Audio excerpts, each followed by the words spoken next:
What is up, guys? Welcome back to the channel. As always, keeping you up to date on all the latest wrestling news, rumors, reports, and just giving you all the updated coverage. A lot to talk about today. Breaking news as WWE just released Bray Wyatt. Yes, Bray Wyatt. Bit of reports this week regarding Vince McMahon, his thoughts on AEW, hinting at firing more superstar, which technically he already did. We're also talking everything that went down on this week's SmackDown and more, so hit those notifications, subscribe if you haven't just yet for more of the wrestling, WWE 2K22 news, and just a full-on updates. And as I'm recording this, we just got some breaking news and I don't even know what to say. This is just as shocking as Daniel Bryan leaving this year after just main eventing WrestleMania. Regardless, this is definitely the most shocking release this year, as WWE just dropped some breaking news indicating that they have come to terms on the release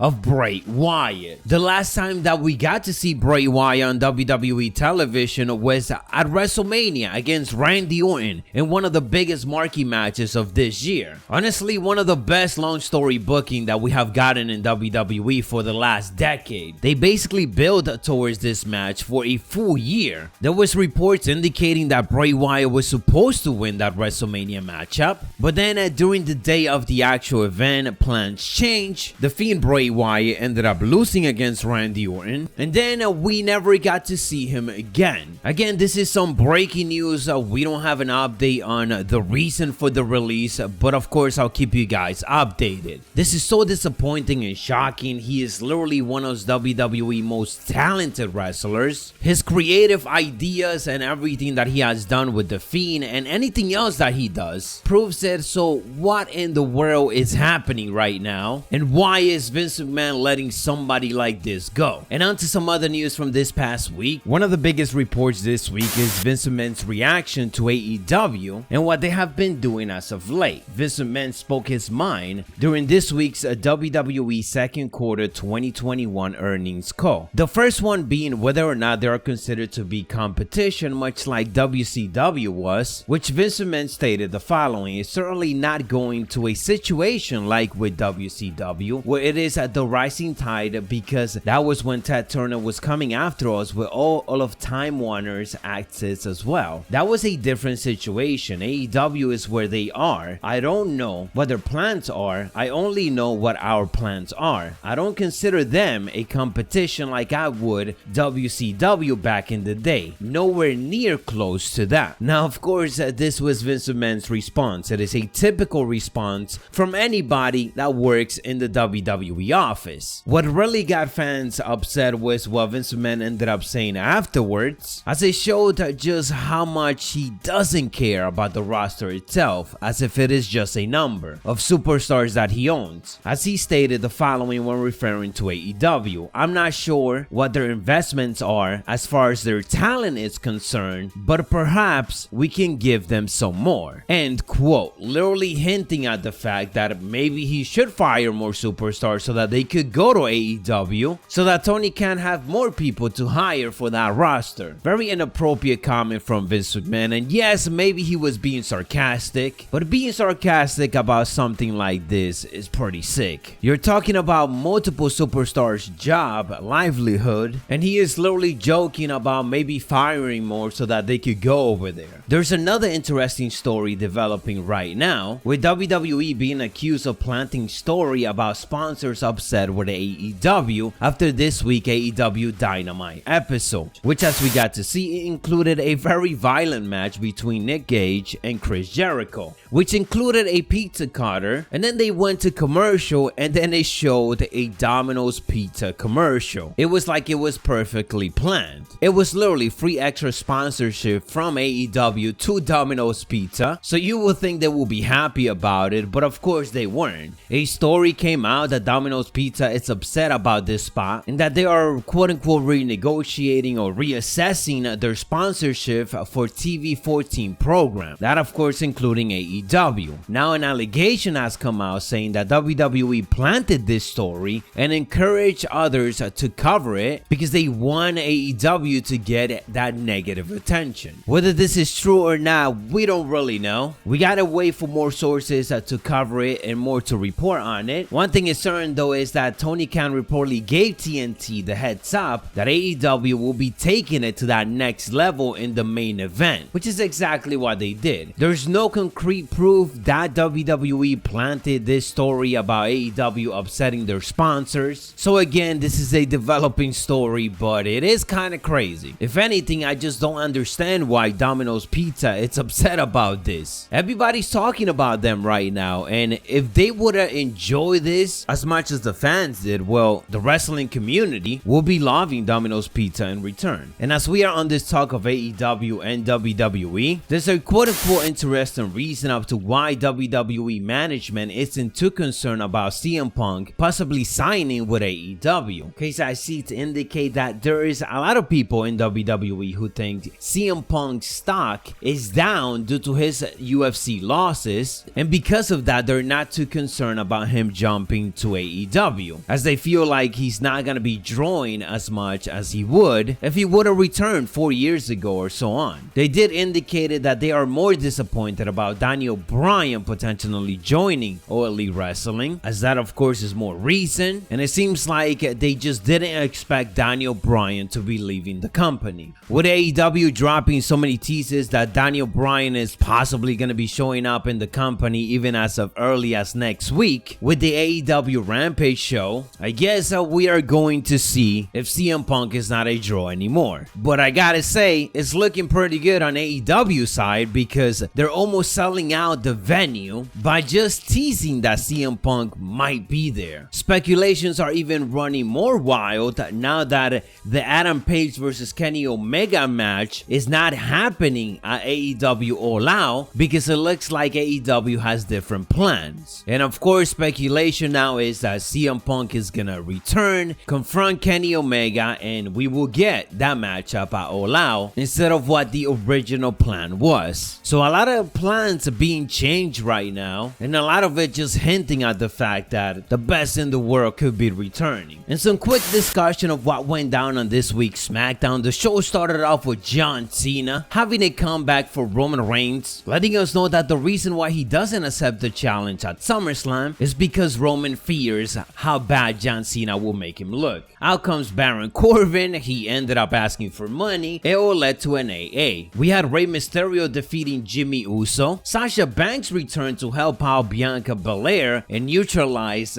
Zelina Vega and Carmella, which all led to a main event match. Reggie defeated Chad Gable, but by disqualification. We had the contract signing of Finn Balor and Roman Reigns, in which Baron Corbin took out Finn Balor before he even signed the contract, and Corbin tried to sign it. But out comes John Cena. John Cena take out Baron Corbin, and he just steals the contract and sign it. That is Hollywood John Cena for you right there. I just hope that Finn Balor still gets that Universal Championship opportunity, maybe after John Cena gets it. Big E, Cesaro, and King Nakamura defeat Apollo Crews, Dolph Ziggler, and Robert Roode. We had Seth Rollins viciously attacking Edge from behind. And then for the main event, we had Bianca Belair and Sasha Banks defeating Carmella and Zelina Vega. But the expected did happen. Sasha Banks, of course, returned as a babyface, helping Bianca early on in the night. After the big celebration of the victory, she then turned on Bianca Belair, making it clear that she wants the title back, and of course that is what's gonna be happening at SummerSlam. We're gonna be getting that rematch. Anyways guys, let me know your thoughts down in the comments below. That is all the latest and everything that went down all this past week when it comes to wrestling news. If you guys enjoyed or found it informative,